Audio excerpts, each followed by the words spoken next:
Atenção, pontas de lança! Eu sou Marcos Carvalho e esse é o Boletim Covid-19 em África, uma produção do Ponta de Lança. Por aqui você confere as atualizações dos efeitos do novo coronavírus no continente mãe. Seja muito bem-vindo a mais uma edição do nosso Boletim Covid-19.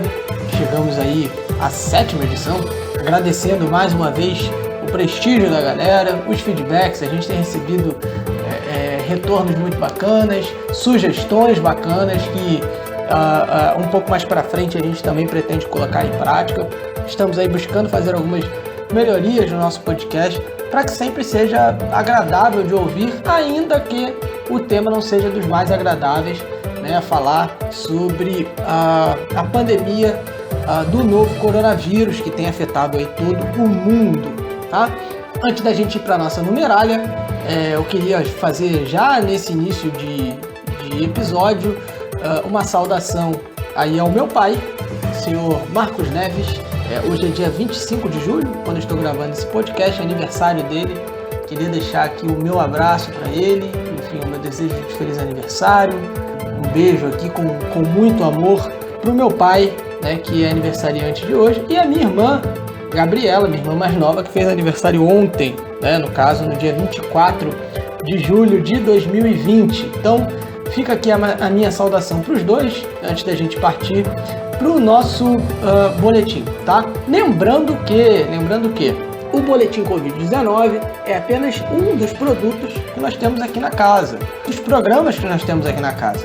Você tem, além do boletim, o Mama África FC, que é o nosso principal programa da casa, o nosso carro-chefe. É um programa de debates, onde nós debatemos os mais variados temas, sempre com um olhar além do futebol. Tá? A gente geralmente está falando sempre de futebol e tudo ligado a ele, futebol africano, jogadores africanos e tudo mais, mas a gente tenta sempre sair do campo e bola, né? Trazer essa análise e mostrar como o futebol ele é uma lente poderosa de observação do continente africano. Então, para quem gosta de futebol, tem futebol. Para quem gosta de história, sempre tem história. Para quem gosta de geopolítica, tem geopolítica. Então, é muito bacana o Mama África FC. E temos também o Mama África FC Continente, tá? O Mama África FC, ele é apresentado pelo nosso Celso Portioli do Ponta de Lança. Eu não sei se ele gosta desse apelido, mas o nosso Luiz Fernando Filho, né? O nosso host oficial aqui, o grande apresentador do Ponta de Lança, tá? Ouçam, é muito bom o Mama África FC. E temos o Mama África FC Continente, pilotado, apresentado pelo nosso Rubens Guilherme Santos, o Atlas, o guia do continente africano. O cara apresenta país por país do continente africano, meus amigos, com uma autoridade ímpar, tá? Então, se você quer conhecer um pouco mais sobre motos buzinando e atrapalhando a nossa gravação, você pode dar um pulo aqui em casa quando acabar a pandemia. Mas se você quiser saber sobre os países do continente africano, um por um, nós já temos aí alguns programas, já são 11 ou 12 programas, mas enfim, o último foi sobre Moçambique, que, enfim, Rubens Guilherme Santos é referência em Moçambique, tá, meus amigos? Então ouçam o episódio, está muito bom. Eu mesmo descobri muita coisa sobre Moçambique que eu não sabia, tá? Então fica a dica aí para você conhecer os podcasts da casa, ok? Então agora, galera, nós vamos para a nossa numeralha. Bom, vamos começar aí a nossa numeralha atualizando aí o número de mortes por Covid-19 no continente africano e também o número de casos, tá? O número de casos de Covid-19 em África ultrapassou a barreira dos 800 mil, tá? Para a gente ser mais preciso aí, até hoje, até o dia 25 de julho de 2020, quando está sendo a nossa gravação, são 810.008 infectados, tá? E isso é uma variação aí de mais de 22.500 casos em relação ao dia anterior, né? Em relação à sexta-feira, dia 24 de julho. essas informações, né, como sempre nós falamos, elas são aí do Centro de Controle e Prevenção de Doenças da União Africana, o África CDC, e ele atualiza que o número de mortes ultrapassou a barreira dos 17 mil, tá? Já são 17.088 mortes, aí mais 391 em relação à sexta-feira, no dia 24/7, tá? Relembrando que o nosso programa é quinzenal, tá, gente? Então, realmente, os números, eles às vezes crescem muito, numa escala muito grande de um programa para o outro, até por conta dele ser quinzenal. E até por isso também, né, são muitas notícias. Eu, inclusive, vou falar sobre isso lá no final do programa, não vou atrapalhar a numeralha aqui, né? Bom, falando também aqui dos recuperados, não querendo fazer aqui um tal de placar da vida, mas é importante a gente informar também os recuperados, tá? São 462.374 recuperados da Covid-19 no continente africano. Então, vamos lá, o maior número de casos da Covid-19 concentrado ali na África Austral, tá? A África Austral compreende ali África do Sul, Soto, Moçambique, entre outros países. Eu vou ficar falando aqui da África Austral toda aqui, enfim, a gente vai passar lá pela África Austral no nosso mochilão, tá bom? Então, 438.864 infectados na região da África Austral, tá?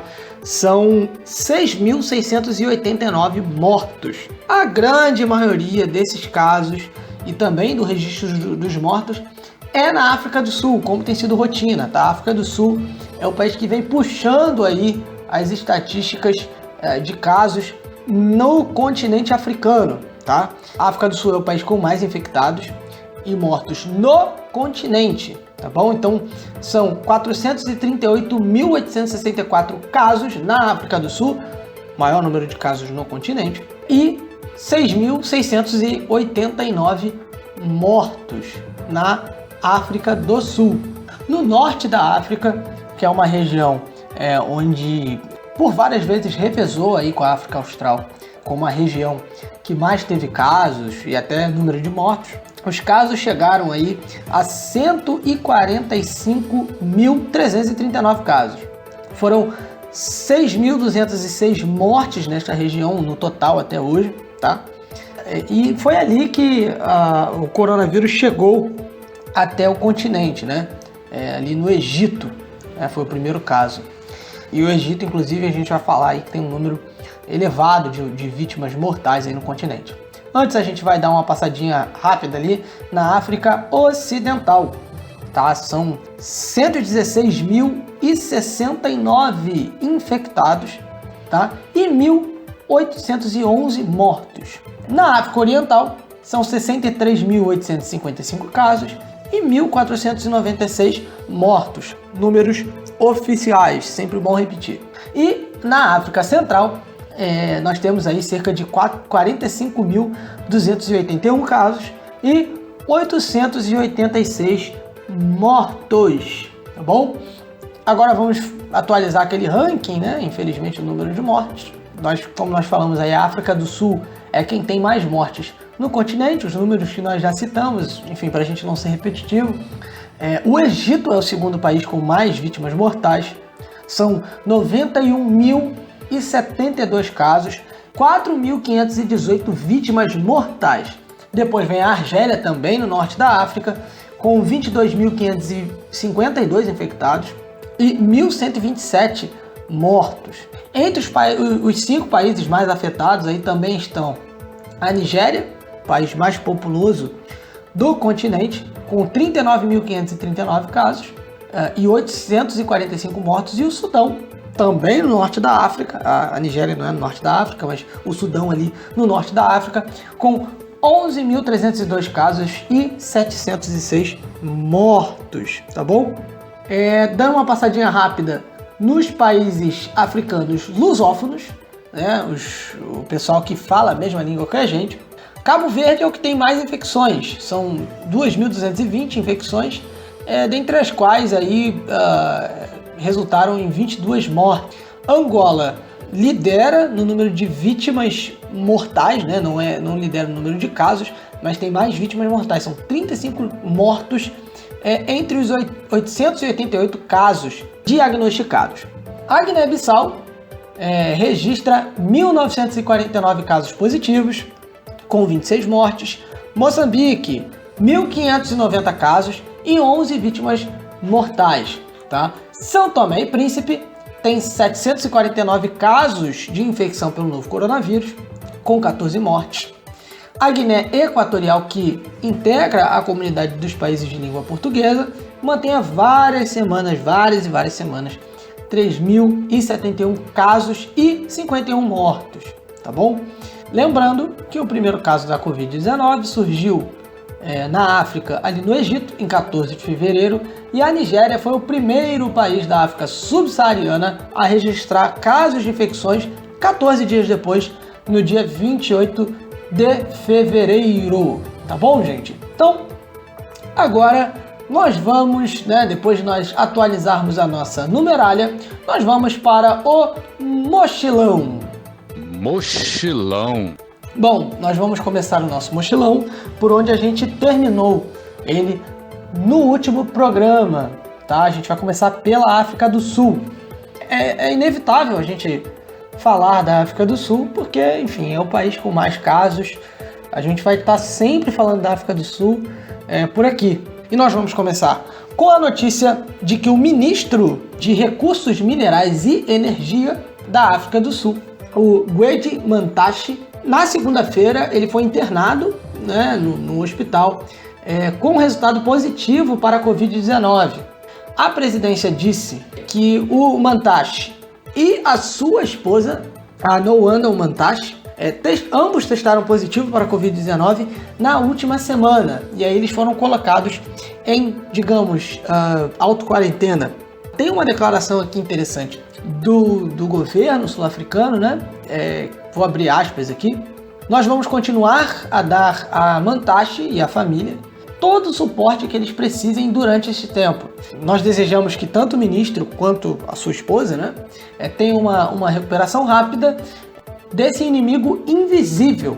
E estamos muito confiantes que eles vão sair vitoriosos contra o coronavírus. Então, a declaração aí do governo. Então, reparem, no programa passado, nós falamos sobre o Dave Makura, que é governador de uma das províncias, ali a província de Gauteng. Falamos da morte de da rainha de uma das etnias, das principais etnias ali da África do Sul. Então, a Covid-19, ela está num ponto ali na África do Sul que ela tem atingido não só a população mais pobre, que tem pouco acesso, de repente, a saneamento básico e tudo mais, mas tem se manifestado ali no alto escalão do governo sul-africano. Então, vale a observação. Se as pessoas que têm mais acesso ao hospital, à saúde, à testagem, de repente poder fazer ter todos os cuidados ali, o álcool em gel, a máscara, se eles têm acesso a mais recursos na luta contra o coronavírus, a questão da prevenção, você imagina a população que não tem acesso a saneamento básico, que porventura não tem acesso a alguns meios de você se prevenir, como álcool em gel, máscara, enfim, água corrente. Então, mostra que a situação da África do Sul ela não está fácil, apesar de que é importante registrar que a África do Sul é o país que mais testa no continente também, tem essa questão da alta dos números também, pelo número de testes, e é considerado ali pela União Africana, pela OMS, como o país mais preparado para encarar a pandemia do coronavírus no continente. Apesar disso, tudo que vem acontecendo na África do Sul serve como um alerta aí para todo o continente africano. Vamos para mais uma notícia na África do Sul. O Banco de Desenvolvimento Africano aprovou uma resposta à crise no valor aí de 5 bilhões de randes, que é a moeda na África do Sul. Então, uma ajuda aí para o país responder a essa crise. Eles aprovaram esse empréstimo para o governo da África do Esse valor, né, de 5 bilhões aí, que dá cerca de 288 milhões de dólares, ele está aí dentro de um pacote de 10 bilhões de dólares que o Banco de Desenvolvimento Africano preparou aí para a resposta aos efeitos da Covid-19 e também na luta contra a própria pandemia, né? Então, para ajudar aí tanto no investimento de materiais hospitalares, enfim, compra de materiais, insumos, testes, etc., mas também para ajudar na economia do país, injetar de repente um dinheiro na economia do país ali, para que o país se recupere, consiga aí pelo menos minorar os efeitos dessa crise que o novo coronavírus causa aí por tabela, não só uma crise sanitária, mas uma crise econômica também, em alguns lugares também crise política e etc. Vale ressaltar que essa ajuda do banco, ela representa a primeira vez que o país recebe esse tipo de suporte do Banco de Desenvolvimento Africano.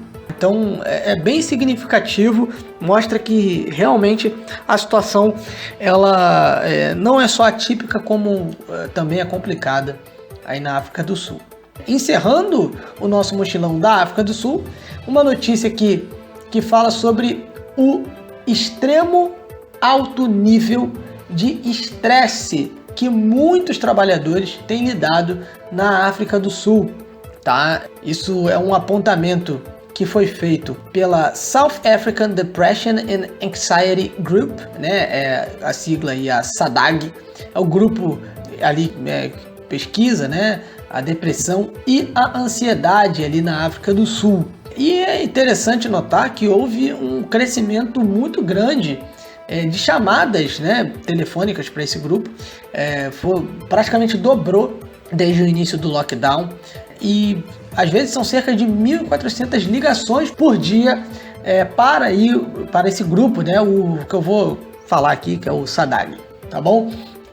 Tem uma declaração interessante do SADAG, né? Ele fala aqui que a vida com a Covid-19 e, enfim, o lockdown, todas as medidas, mudaram tudo que era familiar a respeito de viver no século XXI.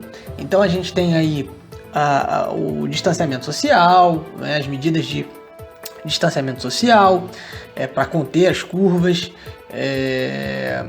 também o espalhamento do vírus, muitas atividades que eram comuns para as pessoas, né, nas suas rotinas, nas suas vidas, acabaram sendo significantemente impactadas. Então, no próprio emprego, as pessoas às vezes acabam trabalhando mais, né? Eu converso isso diariamente com os amigos, eu mesmo tenho trabalhado no home office e, enfim, eu mesmo considero que eu tenho trabalhado aí o triplo, né, e me cansado talvez o quádruplo do que eu me cansava antes, enfim. Então realmente a situação muda, né? Enfim, o desânimo, geralmente a gente pensa, né, depois do trabalho, teve um dia difícil no trabalho, tudo que eu quero é chegar na minha casa, tomar um banho e relaxar, mas só que você já está em casa, né? Então você convive com os estresses do trabalho e tudo mais dentro da sua casa, né? Isso se você ainda manteve o seu emprego. Muita gente perdeu o emprego nessa pandemia, o que também afeta, de certo modo, o psicológico das pessoas, o nível de estresse, o emocional das pessoas, então o comportamento. É um levantamento importante que precisa ser também observado. Nós temos uma crise sanitária, temos pessoas sendo infectadas, mas é preciso também a gente cuidar dessa parte da mente. Isso, enfim, tanto para quem está trabalhando, quanto quem perdeu o emprego, quem tem um parente que está numa situação de doença, enfim, não é fácil, né? Então, desde já aqui quero desejar aí minha força para todo mundo, não só para o pessoal da África do Sul, mas para todo mundo que está ouvindo a gente aí, enfim, e que pelo menos esse tempo que a gente está passando junto aqui nesse podcast seja bacana para você, seja uma forma de você ficar informado, mas ao mesmo tempo se distrair um pouco, desanuviar, que é importante nesses tempos. Tá bom, gente? Vamos continuar o nosso mochilão, vamos sair da África do Sul, nós vamos subir um pouquinho, dar uma passadinha no Zimbábue, né? Logo ali ao norte da África do Sul. E no Zimbábue, né, a porta-voz de um órgão ali da ONU relacionado aos direitos humanos, a Liz Throssell, ela não estava no Zimbábue, né, mas ela estava falando sobre o Zimbábue, algumas alegações que sugerem que as autoridades do Zimbábue estão usando a crise da Covid-19 como um pretexto para sufocar a liberdade de expressão e também as pacíficas manifestações nas ruas, tá? Um dos principais alvos também tem sido os profissionais da saúde. Então, você impede os profissionais de saúde de se expressarem, de passarem a real situação do que está acontecendo. O Zimbábue ele passa por uma situação complicada, tem uma economia que não anda muito bem das pernas, e, obviamente, o coronavírus, a pandemia do novo coronavírus, adicionou um pouco a complicação, vamos dizer assim, ao já deteriorado estado da economia do Zimbábue, e isso tem afetado inclusive a área da saúde, né? Tem afetado aí a área da saúde, os funcionários da saúde. Então faltam aí equipamentos, faltam condições de proteção, investimentos na área da saúde no geral. A Liz Throssell, ela disse que estava ali a par de alguns documentos de que a polícia estava usando a força para dispersar e também estavam prendendo alguns enfermeiros e outros profissionais da saúde por conta de uma quebra do lockdown. E há uma denúncia aí de uma certa, como é que eu posso dizer, de um certo exagero, não sei se seria essa palavra, né? De um certo excesso, né? A palavra melhor seria essa, excesso. Então, mas sendo que o pessoal que está, né, o pessoal da saúde, né, enfermeiros, os médicos, eles não estão quebrando o lockdown, né, para passear no shopping, né? O lockdown é para protestar por melhores salários e melhores condições de trabalho. Enfim, a maneira do governo de dispersar isso é com excessos, com prisões para dispersar esses trabalhadores. Nesse momento, gente, talvez vocês tenham ouvido aí na gravação, o nosso editor Luiz Fernando é sensacional, a verdade é essa também, tá, gente? Mas pode ter escapado porque tá difícil. Estão soltando fogos aqui perto da minha casa, gente. A vida do podcaster de baixo orçamento, a vida do podcaster com sérias restrições orçamentárias, não é fácil, amigo, não é fácil a vida do podcaster no Brasil. Tá bom? Então eu já peço desculpas adiantado aí por algum possível som de fogos, ou sei lá, bombinha, ou alguma coisa que está sendo estourada aqui na minha rua, tá bom? A gente vai continuar o nosso mochilão, dando um pulo agora em Madagascar. Agora a gente vai ter que pegar um avião aí, né, para continuar o nosso mochilão. E a gente vai até a ilha ali no Oceano Índico, para falar que hospitais públicos estão lotados, porque os casos têm subido muito em Madagascar. Eles estão só recebendo os pacientes que estão em casos bem complicados, né, que estão apresentando sintomas severos. Acontece, né, que lá no início do boletim Covid-19 nós falamos sobre a Covid Organics, né? Então fica aí a prova. Nós sempre falamos desde o início de que a OMS dizia que não tinha efeito nenhum, e eu acho que essa ocupação dos hospitais preocupante demonstra isso, né? Que o pessoal, enfim, tomou lá a Covid Organics, mas não funcionou muito, né? Não ajudou muito a galera nem a se prevenir e nem a se curar, tá? Então, são 5 hospitais ali na capital Antananarivo, gente, tem que falar devagar, que anunciaram que eles não vão conseguir mais lidar com o fluxo de pacientes, não tá dando, tá? A região ali que a capital está localizada, ela está em lockdown, né? O presidente, o Rajoelina, ele implantou esse lockdown novamente, e essas medidas elas foram estendidas até o dia 26 de julho, né? No caso, domingo, quando sai esse nosso podcast, tá? E aí provavelmente vai haver aí alguma nova recomendação, tá? A porta-voz do Centro de Comando da Covid-19 de Madagascar, a Hanta Marie Daniel Volontiana. Rapaz, que nome maravilhoso. Ela disse que tem algumas pessoas que estão morrendo em casa por conta do vírus, mas elas não vão ser adicionadas às estatísticas oficiais, porque elas estão morrendo em casa. Enfim, não estão morrendo nos hospitais, então não vai contar. Se você não testa, se você não conta quem morreu em casa, então não tá tão grave assim, né? Enfim, stonks. Enfim, gente, o governo de Madagascar está agora investindo aí, né, fazendo um investimento maciço em medicamentos para combater o coronavírus. Também o presidente Rajoelina anunciou aí a compra de mais de 1.000 ventiladores, né, 1.000 respiradores, que vão ser aí doados para hospitais e alguns centros de saúde, assim como também alguns equipamentos de proteção individual para a galera que está na linha de frente ali na ilha Malgache, tá bom? Bom, vamos sair ali de Madagascar, vamos pegar o avião de volta para o continente, onde a gente para ali na Zâmbia, tá? E o que está acontecendo na Zâmbia? A gente tem 15 parlamentares, né, 15 trabalhadores ali do legislativo da Zâmbia, mais 11 membros ali do staff, né, enfim, assessores, etc. Enfim, trabalhadores do parlamento da Zâmbia que testaram positivo para a Covid-19.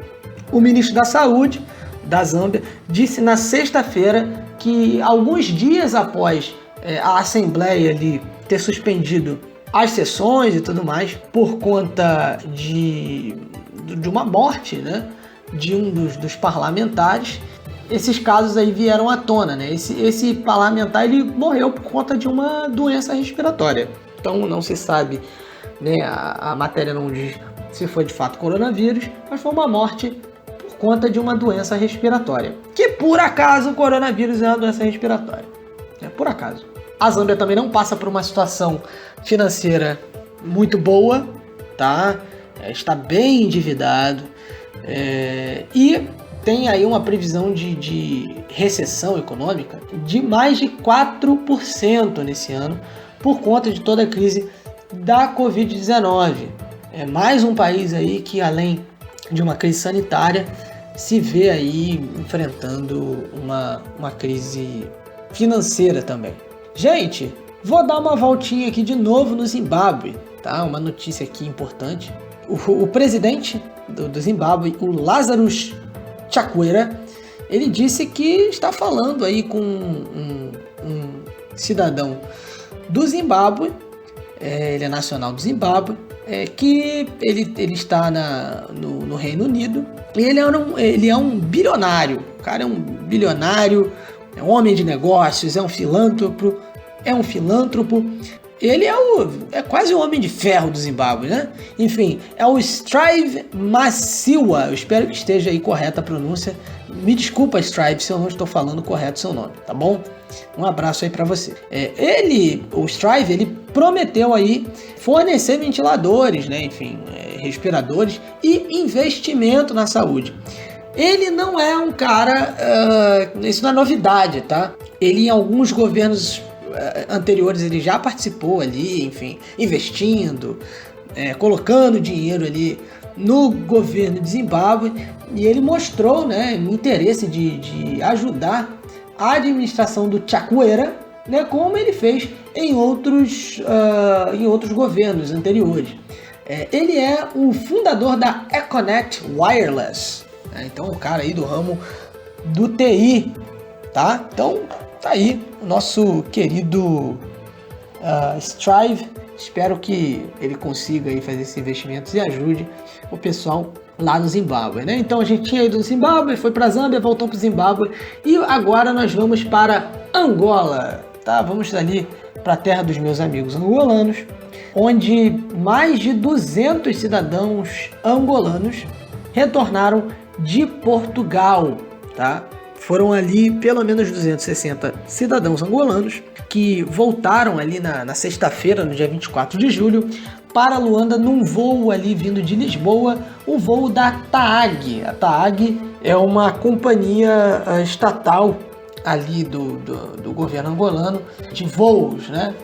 se você for para Angola aqui do Brasil, o voo mais rápido, digamos assim, você tem na TAAG, porque ela faz voos diretos, né, aqui do Brasil para Luanda, né? Em alguns outros casos você tem que fazer escala, às vezes em Portugal, então na África do Sul, para chegar em Angola. Não é o caso se você for de TAAG. Isso não é uma propaganda, né?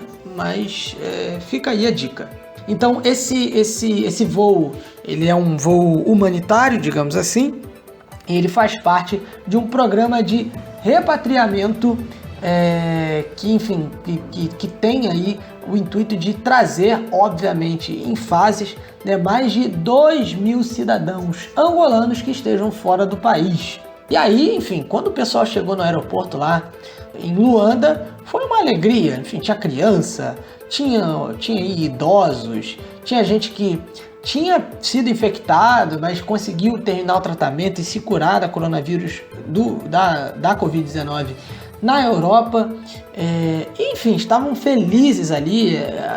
Os relatos é que a satisfação era visível para quem estava ali. Agora o pessoal que chegou de Portugal vai para os centros de quarentena, vai ficar lá 14 dias, antes de poderem voltar para as suas casas, né? Eles vão ficar ali um tempinho sob supervisão de algumas autoridades de saúde, tá bom? Então, de Angola nós vamos para Ruanda, vamos passar ali pela República Democrática do Congo.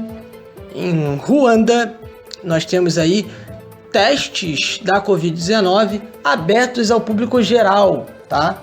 Então, atualmente, os testes, eles só são feitos, só são dados, vamos dizer assim, para pessoas que tenham, por acaso, tido algum contato com algum caso confirmado da Covid-19, né? Então, eu vou dar um exemplo. Vamos supor que eu tive Covid-19, então o governo ruandês testaria minha esposa, né? Minha esposa teve contato comigo, enfim, vivemos juntos. Então, eles fariam isso. Antes era só esse tipo, né? Algum amigo meu que teve contato eventualmente. Mas agora, né? Além desses casos né, das pessoas que tiveram contato, os ruandenses que eram repatriados, alguns motoristas de caminhão ali da fronteira e outros pacientes, vamos dizer assim, outras pessoas testadas ali numa rodada randomizada de testes, agora isso vai se tornar público, tá? E o ministro da Saúde, o Daniel Nganji, ele deu uma declaração, né? Ele disse que muito em breve nós vamos estar providenciando testes da Covid-19 para os ruandenses e os estrangeiros que estão indo para fora do país. Ele destacou, né, nessa conferência de imprensa que esse serviço ele vai ser disponibilizado aí por um laboratório ali que é referência nacional no assunto, tá? E ele é localizado ali em Kigali. Quais vão ser os custos? São 50 mil francos ruandenses, são 27 centavos de real, segundo o cálculo que eu fiz ali. E, né, esse valor seria para os ruandenses. Para os estrangeiros, 100 dólares. Fica aí essa informação dos preços. Agora nós vamos continuar ali na África Oriental, onde nós vamos para o Quênia, com uma notícia bacana, tá? Uma notícia boa.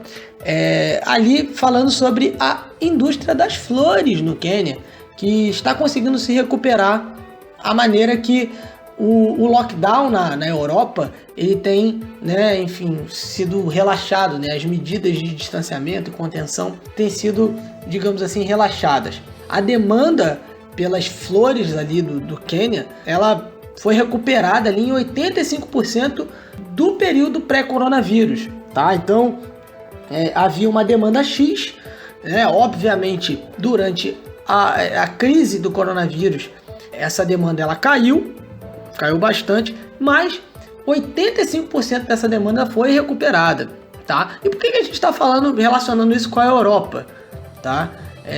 Porque a Europa ela corresponde aí a cerca de 70% das exportações das flores do Quênia, tá bom? Então, obviamente, todas as medidas ali de restrição do coronavírus acabaram atrapalhando esse comércio dos quenianos, tá? Muito dos cultivadores, floristas, florista não sei se é o cara que vende a flor, né? Mas enfim, dos produtores de flores, por favor, se alguém souber a palavra, pode deixar aí nos nossos comentários, nos ajude aí, para que eu possa fazer essa correção no próximo programa. Muitos deles foram forçados aí a jogar fora milhões de rosas, tá? Em março, por conta, enfim, do fechamento de fronteiras na Europa, e também no Quênia, né? Muitos casamentos foram adiados e até alguns funerais, enfim, não puderam contar com flores e tudo mais. Então, notícia bacana que esse mercado no Quênia está se recuperando. E aqui eu faço uma pergunta rapidamente.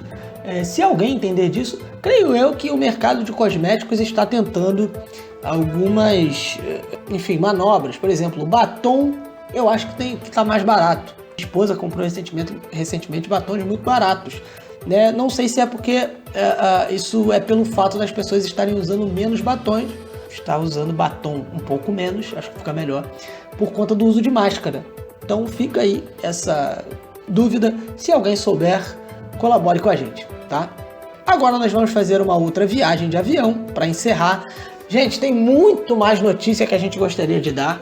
E, enfim, antes de passar essa última notícia, eu gostaria de dizer isso. A gente não passa também por conta do tempo. A gente também não quer ficar muito tempo, ficar maçante.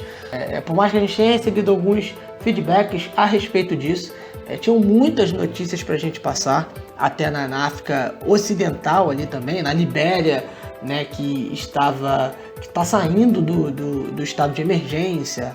Tem notícias na Nigéria, no norte da África, no Marrocos, na Tunísia, no próprio Sudão. Então, vou pedir perdão adiantado para vocês, porque a gente vai encerrar com uma notícia no Seychelles, né? Mas é justamente por isso, gente, para não ficar muito extenso, não ficar chato para vocês, vocês não devem estar mais aguentando ouvir a minha voz. Então, como eu disse, a nossa última notícia ela está no Seychelles, então vamos pegar um avião aí para o arquipélago no Oceano Índico, onde os casos atuais, né, estão ali de volta ao zero. Nós vamos falar sobre alguns casos ativos, mas que não estão ali de fato no território terrestre. Desculpem aí vamos dizer assim, não chega a ser um pleonasmo, mas estão aí em zero, né?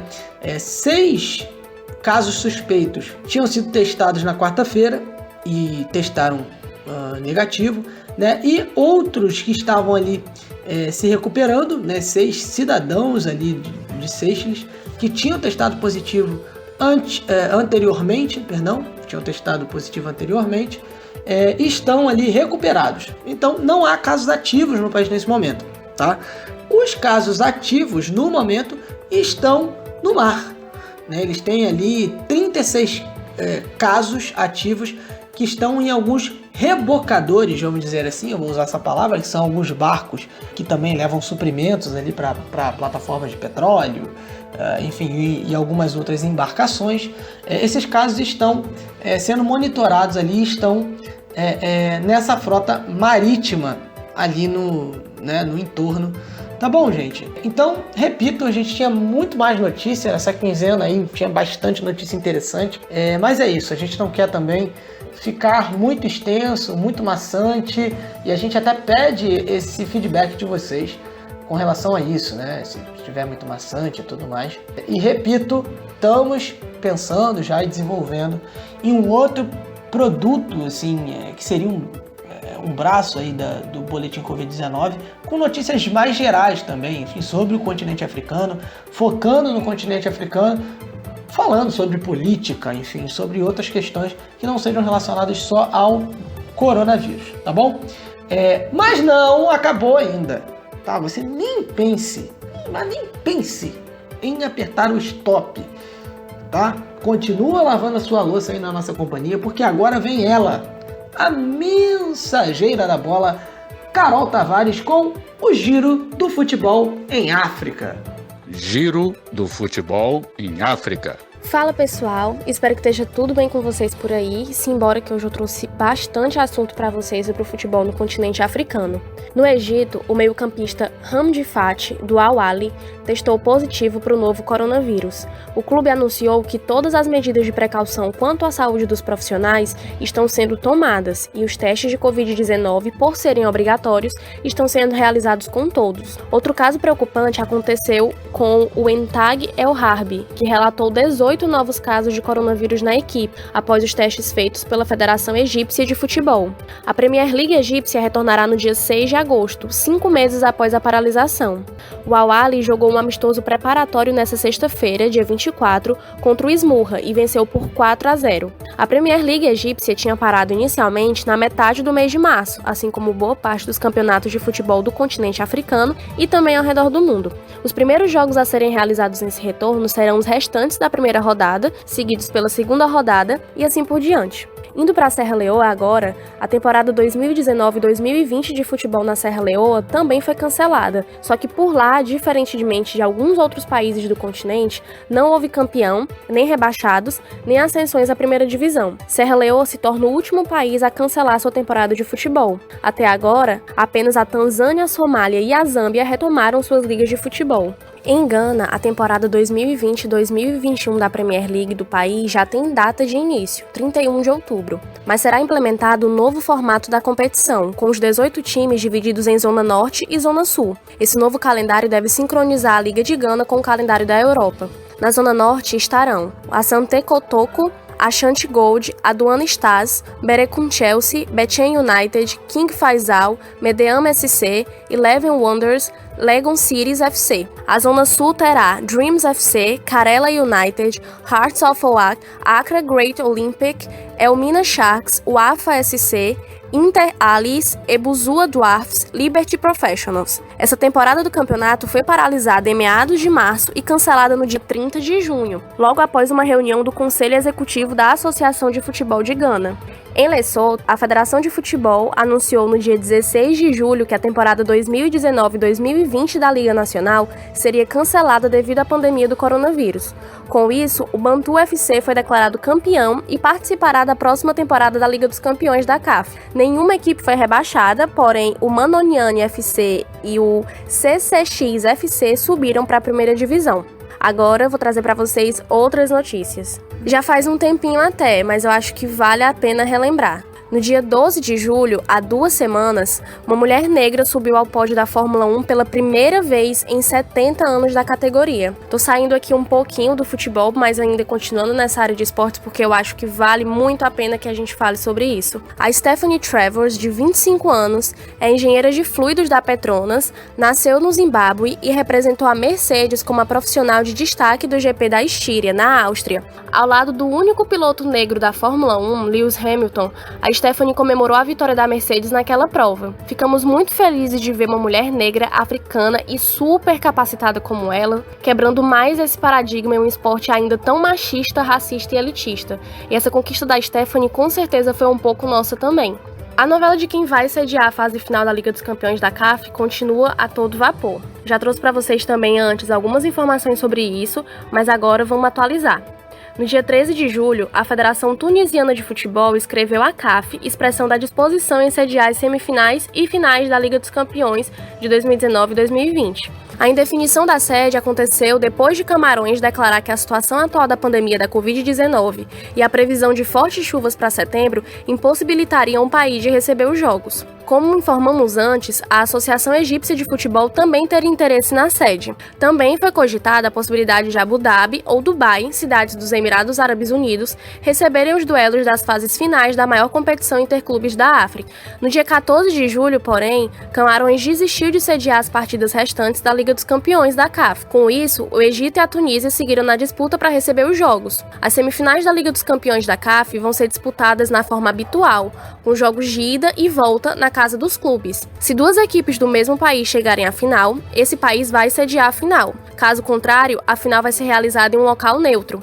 Com a decisão, a Associação de Futebol do Egito, a EFA, apelou à CAF para reconsiderar as semifinais e a final da Copa das Confederações, com sede no Marrocos. A EFA quer que as semifinais sejam disputadas em ida e volta e a final em um local neutro, assim como a Liga dos Campeões. A previsão é de que as duas competições continentais interclubes voltem em setembro e sejam finalizadas até o mês de outubro. Lembrando que as semifinais da Liga dos Campeões serão entre Al Ahly do Egito e o Wydad Casablanca do Marrocos e Raja Casablanca do Marrocos e Zamalek do Egito. Já as semifinais da Copa das Confederações da CAF vão ser entre o Pirâmides do Egito e Oroya da Guiné e o RS Berkane e o Hassani Agadir, ambos do Marrocos. O brasileiro Thiago Azulão foi confirmado como o mais novo reforço do Petro Luanda, da Angola. Esse vai ser o retorno do atacante à equipe, onde foi artilheiro do Girabola 2 vezes. O contrato vai ser de 2 anos. E lembrando, que o nosso PDL, apresentador aqui do boletim, Marcos Carvalho, já tinha adiantado essa informação desde o dia 8 de junho.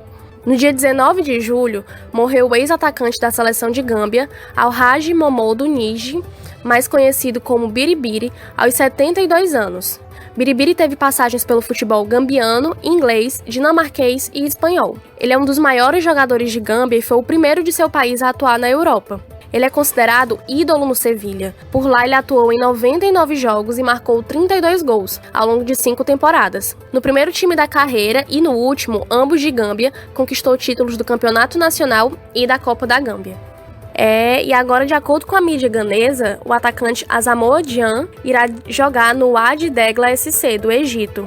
O último time pelo qual o ganês passou foi o North East United, da Índia, e atualmente ele está sem clube. Gyan é o maior artilheiro da história da seleção de Gana, com 51 gols em 109 jogos. Todo mundo lembra daquela participação histórica que ele teve, na Copa da África do Sul. Conduziu Gana até aquele jogo incrível contra o Uruguai, a gente já falou isso no Mama África FC, então se você não ouviu ainda nosso especial sobre os 10 anos da Copa da África do Sul, corre lá para ouvir, porque vale muito a pena. O ex-goleiro da seleção egípcia, Essam Al-Hadari, anunciou sua aposentadoria do futebol. O arqueiro de 47 anos é considerado o grande símbolo da sua geração, inclusive sendo o atleta mais velho a jogar uma Copa do Mundo, aos 45 anos. Ao ser escalado como titular no jogo contra a Arábia Saudita, na Copa do Mundo da Rússia em 2018, El-Hadari entrou para a história, além de pegar um pênalti. O goleiro conquistou 4 vezes a Copa Africana de Nações e disputou 159 jogos com o país. Lá no Al Ahly, o egípcio foi multicampeão, conquistando impressionantes 26 títulos, entre eles 8 ligas nacionais e 4 Liga dos Campeões da CAF. E para finalizar minha participação aqui, eu trago boas novas sobre o futebol feminino africano. É exatamente isso que vocês estão ouvindo. Na última quinta-feira, dia 23, a Confederação Africana de Futebol divulgou uma estratégia para o desenvolvimento da modalidade no continente, que, abre aspas, servirá como referência para a promoção e desenvolvimento do esporte em todo o continente e como guia para o sucesso das associações de membros e de outras partes interessadas. Fecha aspas. O plano inicial tem duração de 4 anos, começando em 2020 e indo até 2023, e levando em conta as peculiaridades do continente, deseja promover o futebol feminino a novas alturas. Com a hashtag It's Time, It's Now, a estratégia se baseia em 5 pilares: desenvolvimento, competições, marketing e promoção, profissionalização e liderança e impacto social. Vamos aguardar e acompanhar de perto cada passo dessa iniciativa que visa promover e amparar mais largamente o futebol feminino no continente africano, Então, pessoal, é isso. Hoje foi muita coisa, mas eu agradeço demais a todo mundo que ouviu até aqui e a cada um de vocês que acompanha o nosso trabalho no Ponta de Lança diariamente pelas redes sociais, nosso Twitter, nosso Facebook, nosso Instagram e também por aqui, nas plataformas de áudio com os nossos podcasts. Eu me despeço de vocês por aqui. Até a próxima! Bom, galera, vocês acompanharam aí o nosso Giro do Futebol em África e ele marca o fim dessa edição do nosso Boletim Covid-19 em África, que é uma produção do Ponta de Lança. Enfim, já peço perdão aí mais uma vez pelo fogos, no bombinha, seja lá o que for, que vocês por acaso tenham ouvido nessa edição, apesar dos milagres que nosso editor Luiz Fernando Filho, uma salva de palmas para Luiz Fernando Filho, ele faz aí na nossa edição. Um grande agradecimento aí, tá bom? E um último registro antes da gente terminar também. Hoje é o dia da Mulher Negra, o dia 25 de julho. Então fica esse registro aí, não só para as nossas integrantes negras, mulheres negras, Carol Tavares e a Liz, que nós temos muito orgulho de que façam parte da nossa equipe. Elas são parte essencial da nossa equipe e sem elas esse projeto não seria o mesmo, galera. Então fica o meu parabéns, o meu registro a essas mulheres importantíssimas no nosso projeto e a todas as nossas ouvintes que estão aí conosco, nos acompanhando, todas as mulheres negras desse nosso país, enfim, e espalhadas por todo mundo, tá? O mundo é um lugar melhor porque vocês estão nele, tá? Com certeza. E nós somos porque vocês são. Fica aí o nosso registro, o nosso recado, o nosso carinho para as mulheres negras, enfim, as mulheres caribenhas, latinas do nosso mundo, tá bom? Então, não se esqueça de nos acompanhar nas nossas redes sociais, tá? No Twitter, o @pontalanca, que é o Twitter que mais cresce no Brasil. A nossa página no Facebook também, que tá com números bem bacanas, a galera tem participado lá, enfim, tem debatido com a gente, muito bacana, agradecemos muito. E o nosso Medium também, procurem lá no Medium o Ponta de Lança, que tem todos os nossos textos. Teve texto muito bacana saindo essa semana, lá do Bruno Negrão, falando da origem da Copa Africana de Nações ali, relacionado ao Salacier. Temos também um texto muito bacana do nosso futebol manager Matheus Soares, falando sobre NBA. Pois é, gente, não é só futebol africano não, aqui tem basquete, tem jogador africano de basquete. O Ponta de Lança é sensacional, eu tenho muito orgulho de fazer parte desse projeto, tá? E o texto da Liz, né, que saiu aí, já cruzou o Atlântico, está na Europa, falando sobre a diva demolidora do futebol angolano, um texto sensacional que você também não pode perder, tá bom? Então é isso, galera, já falei demais, né? Nos acompanhe sempre, troque ideia com a gente, dê o seu pitaco, dê sua sugestão, faça as suas críticas, os seus elogios, nós gostamos muito de ouvir você e nunca se esqueça que ponta de lança, meu amigo, é paixão para usar. Vejo vocês na próxima.